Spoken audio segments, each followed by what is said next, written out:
Witam Państwa serdecznie. Żeby dostawić skos do wybranej ściany w projekcie, w pierwszej kolejności na pasku narzędzi wchodzimy w edycję elementów ścian.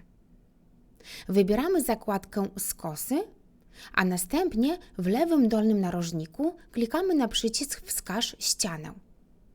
Wybierając ścianę do modyfikacji, widzimy, że program generuje podgląd rozmieszczenia oraz wielkości planowanego skosu. Jeżeli chodzi o typ skosu, mamy możliwość dostawienia go do ściany, jak również do narożnika pomieszczenia. W przypadku wstawiania skosu na całej długości ściany, poniżej zmieniamy tylko wysokość ścianki kolankowej oraz głębokość samego skosu. Kąt skosu program wyliczy automatycznie na podstawie powyższych danych. Planując wstawiać okno w generowanym skosie, pamiętajmy o tym, żeby opcja Dostosuj ścianę była włączona. W przeciwnym razie nie oświetlimy pomieszczenia światłem wpadającym przez okna z zewnątrz.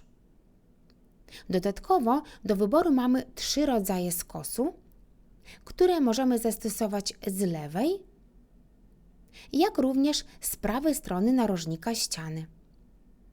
Decydując się na wybór odsunięcia skosu np. z prawej strony, dodatkowo wpisujemy wartość albo samego skosu, albo jego odsunięcia.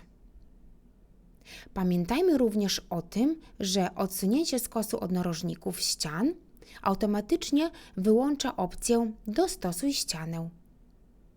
My ponownie wybierzemy skos na całą długość ściany, po czym zakończymy naszą konfigurację klikając przycisk Wstaw. W widoku aksonometrycznym, jak również z poziomu wizualizacji, możemy zobaczyć, jak wygląda zmodyfikowane pomieszczenie po wstawieniu naszego skosu. Serdecznie dziękuję Państwu za uwagę.